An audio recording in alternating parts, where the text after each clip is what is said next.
Hello, everyone. This is AL Thick Madame.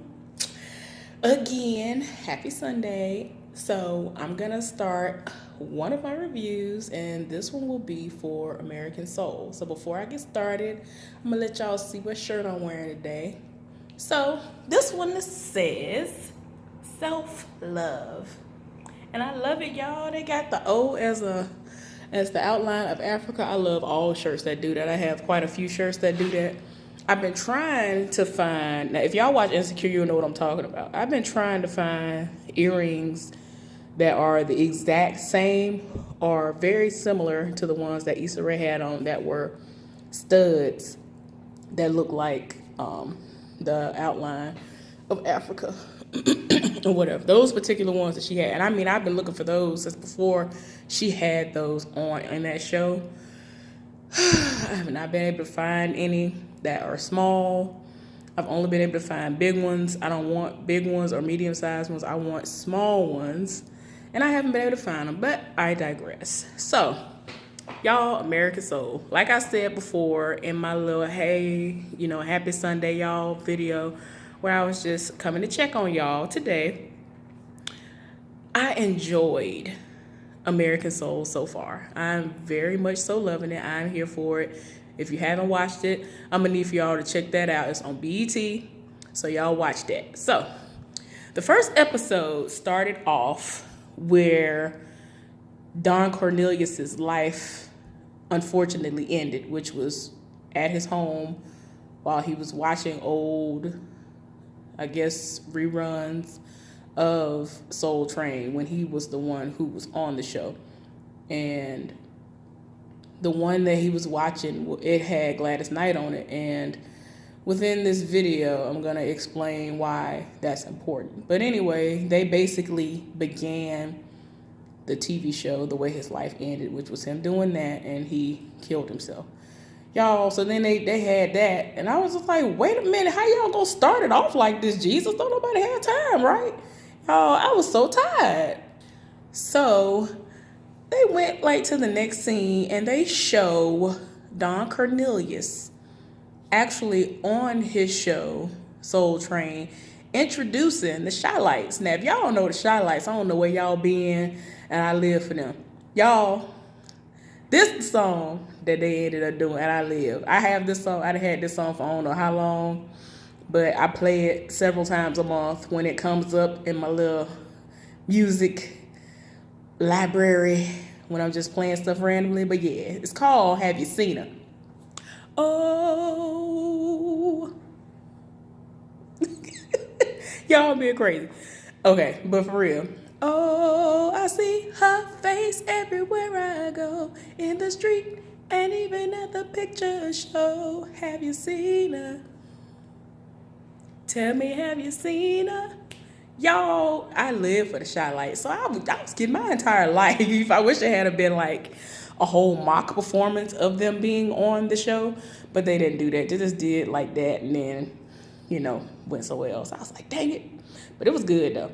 So we go and we see these kids performing at a high school, and it's like they're practicing for something, but we're not really too much privy to that information yet, and we'll find out in later episodes what's going on. But this girl is very talented. She can sing exceptionally well. She can dance exceptionally well.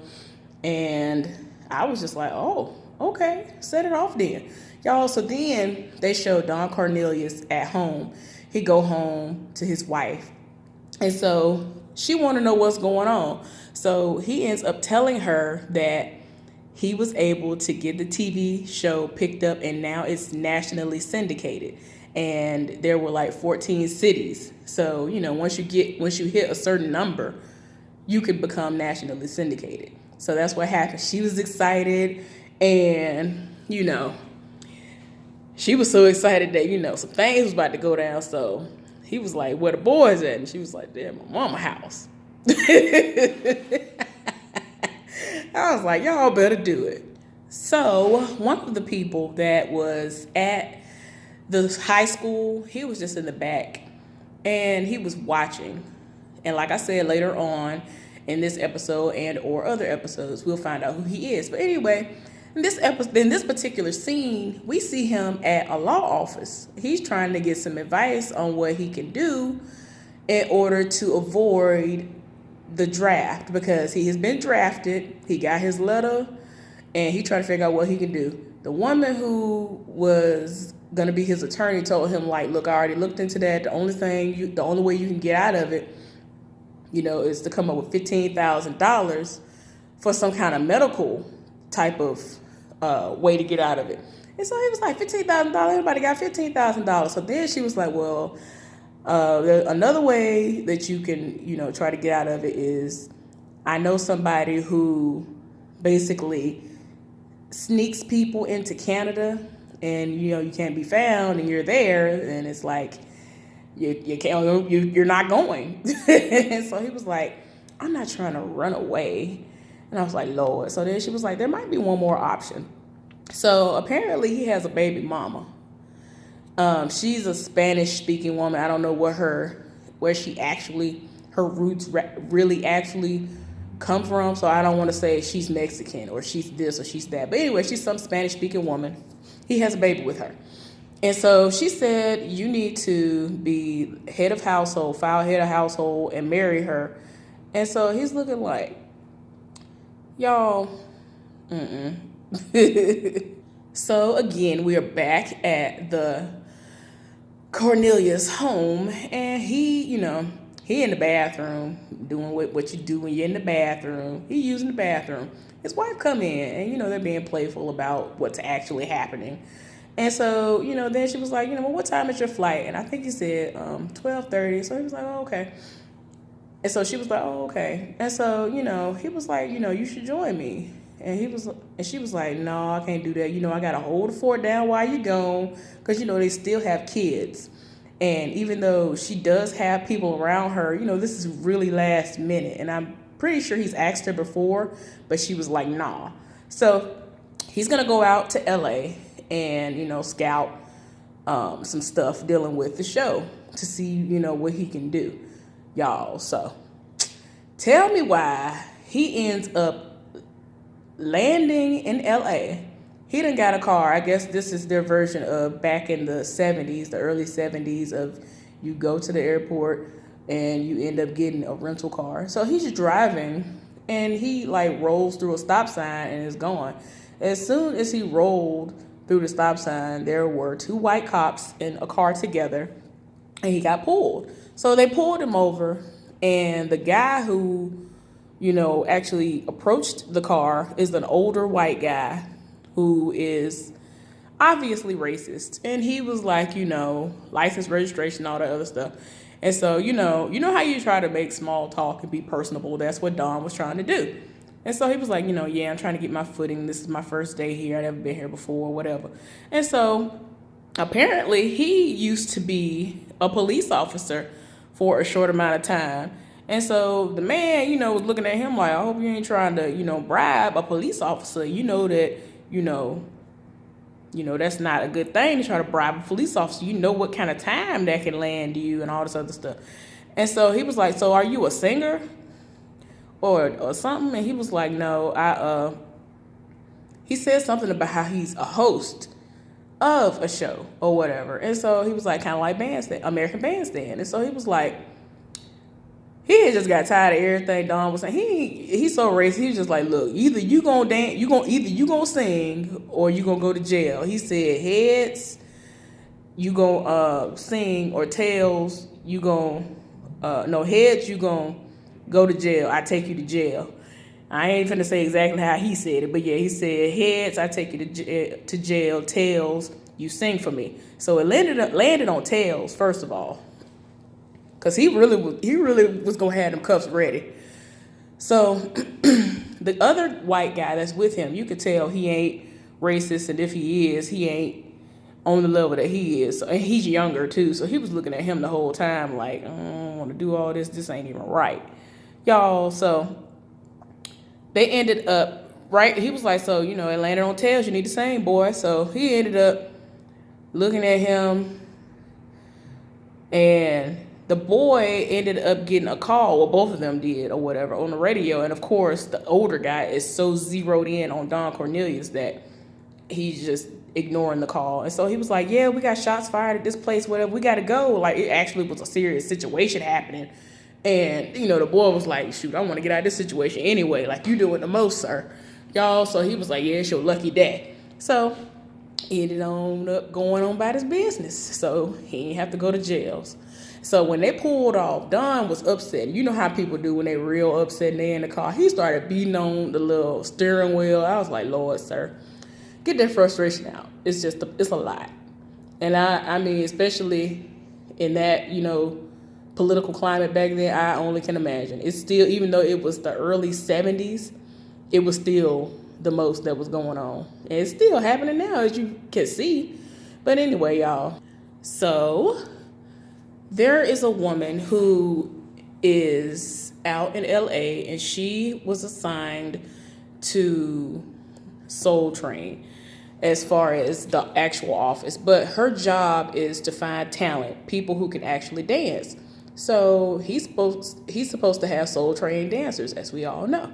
So he came to the audition. She's not even really expecting him to be there, because that's such a, you would really think that that's a minute detail, to the point where it's like, okay, why are you here for this? Like, I would understand you being here if the actual like big acts were here, but these are just random people off the street, essentially. So she was shocked he was there. And he was all condescending, y'all. I don't know if this really is an accurate representation of how he was in real life, but if it was, I was just like, I don't like it. Because the way we saw him on TV, he just seemed so mild-mannered, soft-spoken, so to speak. But he just had that booming voice when he spoke that it commanded attention. So the way he reacts to her and other people that you will begin to see throughout this show, it just is making me be like, okay, so were you raggedy in real life when it came to your personal, life, like as a whole? Because he did a whole lot of other stuff too, y'all. But I just would have never imagined that he was like that, y'all. So it got to the point where the people were actually in there, had numbers on them and everything, about to audition. They were like warming up, y'all. He shut that down with the quickness. He was just like, yeah, so y'all can go home for the day. And a lot of people in the background was like, what? And they was like, this don't make no sense. You know how when you're kind of like thrown off guard and you're kind of like, what? Kind of saying what you're going to say under your breath. And so they're like gathering their stuff, trying to leave. And so she was like, why would you do that? And he was like, look, if I wanted like random people that are like these parties that are dancing, I could have did that myself. He was like, I need people who really are going to pop. He wasn't here for that just old random people type of stuff or whatever, y'all. So he wasn't here for it, and she was angry about it. Like, she cannot stand him. It's bad. So at one point in time while he was there, he went into this building. So I'm looking like, that looked like his shadow, because of the way that, how it is when the sun is out, like really, really bright, but you go into a completely dark place. That's what it looked like. That's what was happening. So I was like, that looked like Don Cornelius standing up there trying to get into this place. So he had to like get like a little bitty flashlight from somewhere to try to get some light to shine around to see what everything looked like. So you could tell there had been some squatters there, because like it was a spot where somebody looked like they had peed, and there were rats over in another corner, and like the place was basically gutted. It was like a decent sized space or whatever, but he looked over and like in his mind you could see the vision, and they showed like a little clip of him and what we were supposed to see in his mind happening, which was the actual show itself going on. So he saw the vision, so he was here for the vision, and he wanted that place. So eventually that's what he ends up purchasing, however way he purchases it or whatever, y'all. Oh Lord, y'all. So I'm guessing it was the actual Temptations that they were supposed to be mimicking, or these were people who were auditioning for a part that sounded exactly like the Temptations. But I'm pretty sure, since it sounded like the actual track, it was supposed to be the Temptations. I don't know what happened with that, but it confused me. I think think it had to have been people auditioning that sounded like them. I don't know. I'm confused on that part. Anyway, what I'm talking about is there was a club that they were at, and they were actually singing. And before that, we saw the kids, which eventually turned out to be a brother and sister, and the sister's boyfriend. The brother doesn't like the boyfriend or whatever, y'all. But they are supposed to be a group called Encore. So the people who were judging the group that looked like or were actually supposed to be the Temptations, they basically passed on them. And then they told the other people to come in because they were next, which was Encore. So they came in, they were like, yeah, we're Encore, whatever. They played instruments and everything, y'all. I was here for it. And I knew I was going to be here for it anyway because they did amazing when they were at that high school that's doing random performances using the auditorium at the school. So they performed. They did like a whole song and everybody was here for it. I know I was bopping in some more the whole time. Like, yeah, y'all better do this with this song right here. Like, I was all the way here for it, y'all. Oh, Lord, I was all the way here for it. I'm going to have to go and figure out where that song at and download it from somewhere. I'm for real. So they like them, but it's crazy because if y'all watch the TV show Greenleaf, the man that's in there, that his name on the show is Basie Skanks, he apparently is like the club owner, or he has some type of manager type of title, but I think he's the club owner. Y'all, he came from out of nowhere because the other people said that they were hired and they got the gig, and he was like, yeah, so how old are you? Talk about the girl. And so she was like, I'm 18 years old. And he was like, yeah, okay, no. He could look through her and tell she was not of age. The girl was 16, about to be 17 when her birthday did come. So she's 16 now. Come on now. He was like, look, I ain't finna risk my liquor license for this. So y'all gotta go. And so trying to beg and plead, he wasn't trying to hit that. You know what I'm saying? A lot of people do a lot to get their liquor license, and they don't want to have to jeopardize. Like, you really do have to follow some strict guidelines, and ain't nobody got time for that. So, I mean, they are amazing talent, but he was just like, I ain't got time for that right there. So what ended up happening was they left out, and so they were in their feelings. The brother was in his feelings, and he was like, every time we try to do something, it don't work out, whatever. He in his feelings, and so everybody tried to say, well, maybe next time. He was like, hey, I don't have time for next time. I have things going on. And so at the time, since that's his sister, apparently he got his letter and he didn't let anybody know. Nobody knows but him and that lawyer that he went to, that he has that draft letter. So the other guy, he works at a restaurant, and I don't think the girl works at all. And so, you know, they in their feelings. And he was like, the boyfriend, he was like, well, some of us have jobs, you know, trying to read the brother. And he walked off. And so the brother ended up going to the car, and, you know, the sister was following him, you know, whatever. And he was like, you need to get rid of him. You know, it ain't gonna work. Like, everybody tired. But in the midst of that, before that even happened, while they were walking out, the sister said, look, somebody showed me a flyer, or she saw a flyer where they were having people out in Los Angeles where they needed dancers for a show. And so one of them was like, well, how much does it pay? And she was like, well, I don't think it pays anything, but you know how we're trying to be rich and famous. Well, what if we can be famous first and then become rich after that? Because they really are trying to be a famous group that sings. And that hasn't, you know, taken off because of her age at this point. So, you know, the boyfriend wasn't trying to hit that because he actually has a job. He got a whole lot going on at the house. Like, y'all, it's a lot. And so that's why he stormed off, went on about his business, y'all. So, yeah. The sister is still interested in that. And I think the brother, whose name is, her name is Simone. And his name is Kendall. So Don Cornelius goes to this club by the name of, I think, 100 Proof or something like that. Y'all, the point of that was he was supposed to meet up with James Brown. So he got in there and he was supposed to say, yeah, I'm here to see James Brown. And then he was supposed to say the name of the person who he was supposed to say in order to kind of be like open sesame, I guess, to get to somebody. Y'all, so some random like white guy came out. He was like, oh, I wasn't expecting you to be white. And so he was like, yeah, I ain't never had no complaints before. So they chopping it up. And so he was like, I'm here to see James Brown, whatever. Told him the reason why and all this other stuff. James Brown is supposed to be on his top 10 list of people who he's trying to have on the show. And James Brown was supposed to be like his ticket in the door, because that's why he was supposedly the reason why he got national syndication, was because he promised to have him on the show, I guess, or have somebody of that caliber within the top, what he considered to be top 10. So you can look over and you see James Brown in the corner doing what he do, y'all. And so he tries to go over there. Y'all lies. A group of people was like, no. And he was like, all right, I'm here to see him. So, I'm going to need for y'all to move.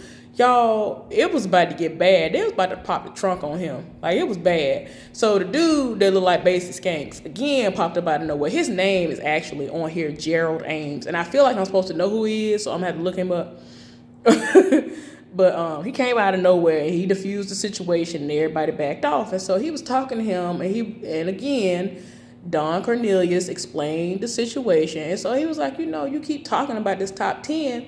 So that means that there are 10 other acts out there who could fill that slot, and it don't have to be James Brown.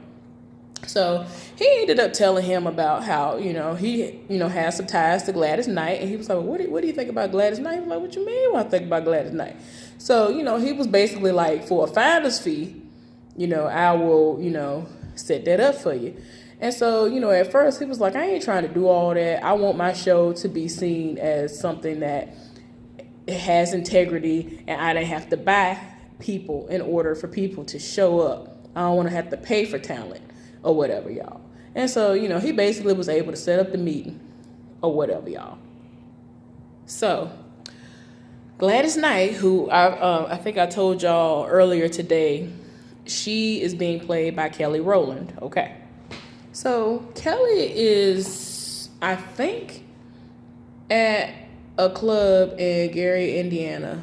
I hope I'm not saying that wrong, because at one point in time she was at a club in Gary, Indiana. I think that's where it was. She's in Indiana performing at a club with the Pips. And so she's doing her version of Heard Through Grapevine. I love her version, by the way. So anyway, so she's doing that, and Don rolls up, and he's seeing the performance and all this other stuff. And so she knows about the meeting. The Pips know about the meeting. So after the performance was over, they all met up, and, the Pips, they wasn't even trying to hear nothing he had to say. I was like, why do they want to be a part of it? A lot of people always want to try to read Gladys Knight and say that she didn't let them ever have a say in anything. But apparently, unless they are misrepresenting her as far as that is concerned on here, she's trying to, let them have a voice. But they weren't interested in that. They were interested in women, and so they were like, yeah, we'll see y'all later.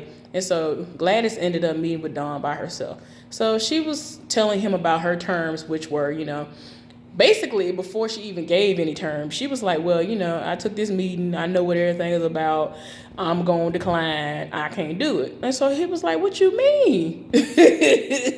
And basically he was looking at her like, what you mean? And so, she was like, look, this has already been decided since before you got here. I just promised Gerald that I would take the meeting with you, and that was the only, thing that was going on. I told him that I would take the meeting.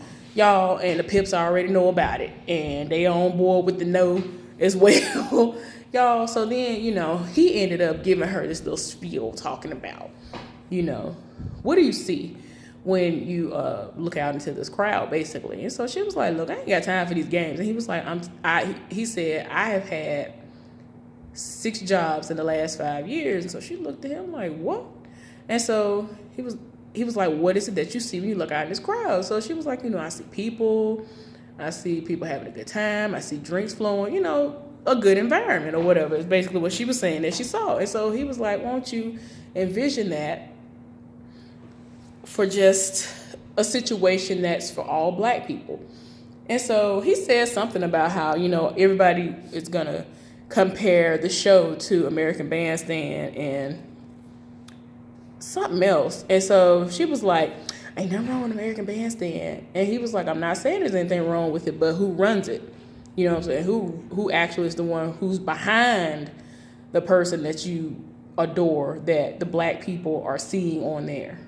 And so she thought about it, was like, okay. And then he was like, look, I have a wife and kids I got to support. I have this dream, and I really want it to come to fruition or whatever. I really want it to manifest. And so, you know, eventually she was just like, look, these are my terms. I want to be able to sing what I want to sing.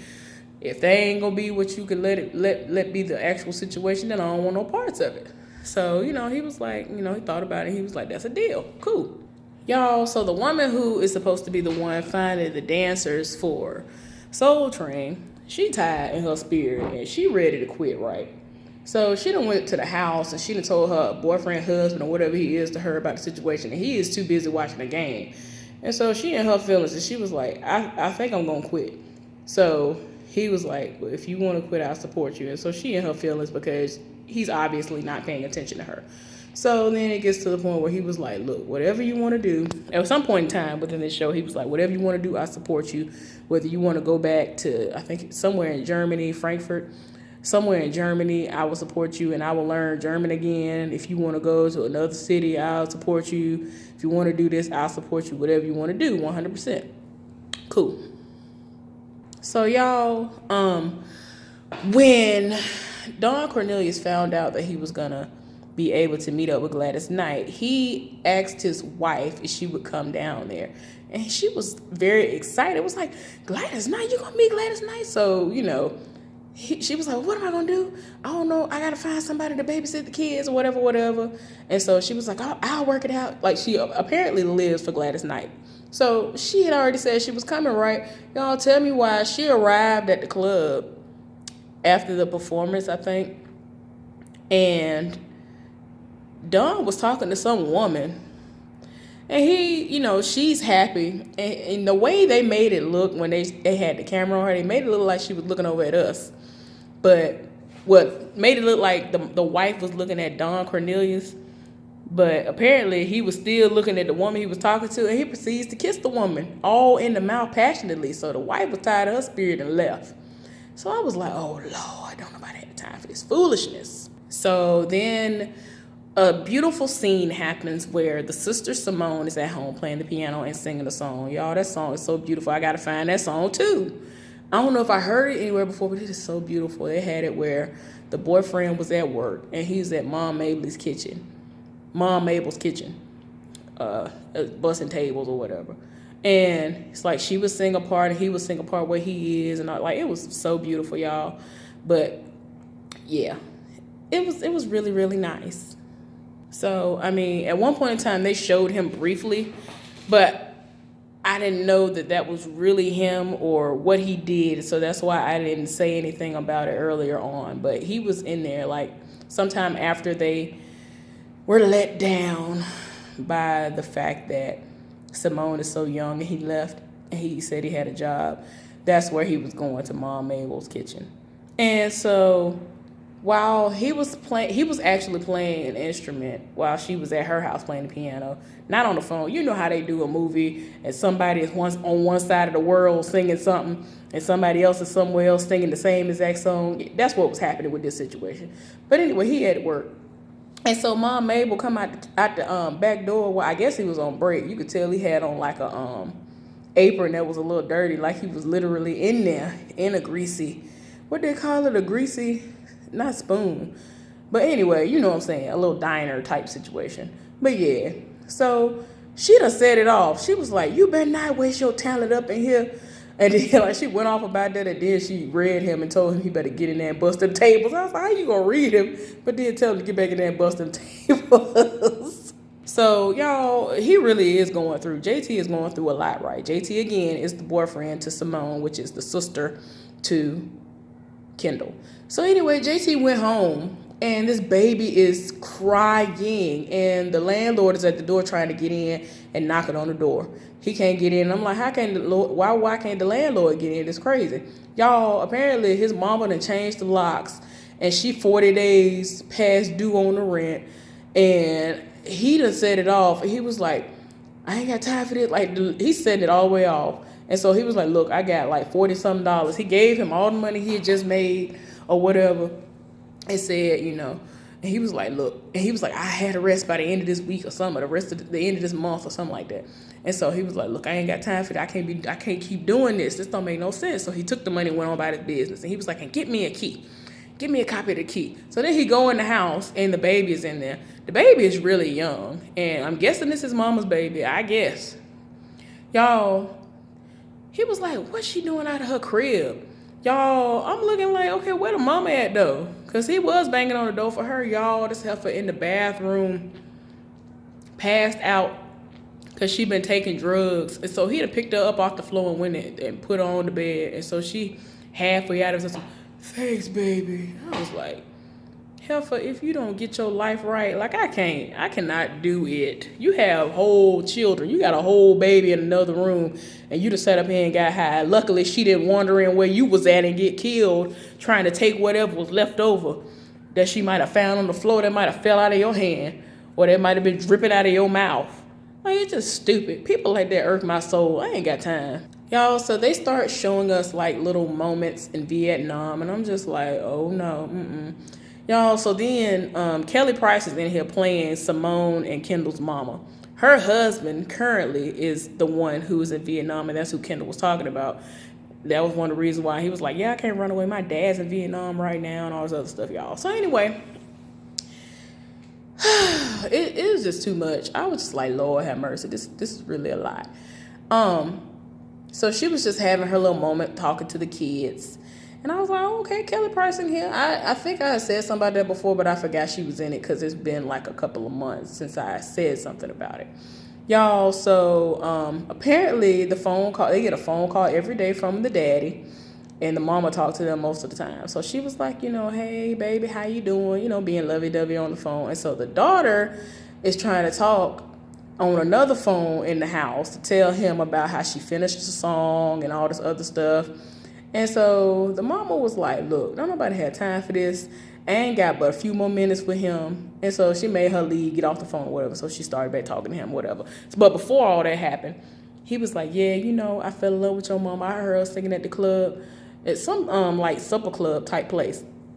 And he said he fell in love with her voice and he'd been in love with her ever since. I was like, yes, you better set it up. You better set it off. So then y'all tell me why Gerald, which is, Basie Skanks, he'd have set it off. And I'm like, what is going on right here? Y'all, it's dark outside and him and like two other dudes have some man who owes them money tied up in the trunk.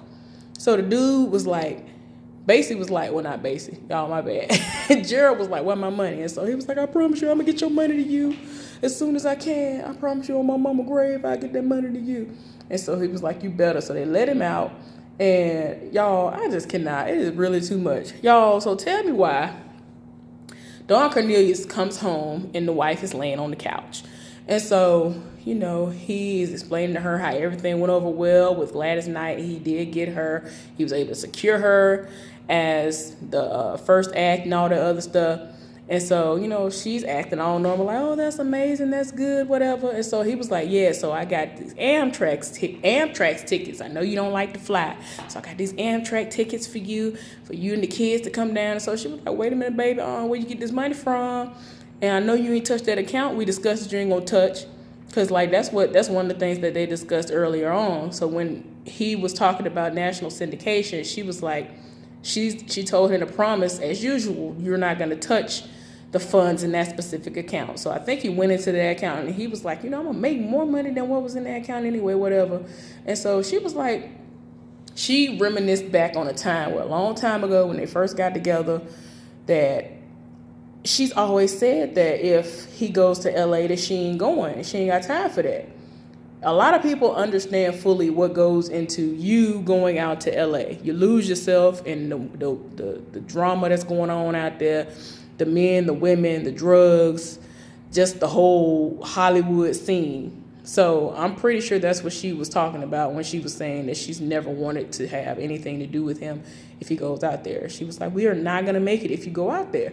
And so he was like, what you trying to say? So she was like, look, you go out there, do what you do, but you come home every week. And so he was like, I want my family out there. Y'all, he already had a history of cheating something terrible on her, and she forgave him. And so he gonna get mad to us.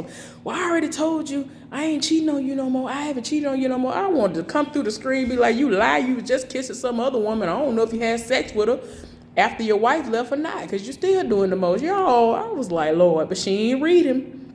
She was like, I know, and I did forgive you for that.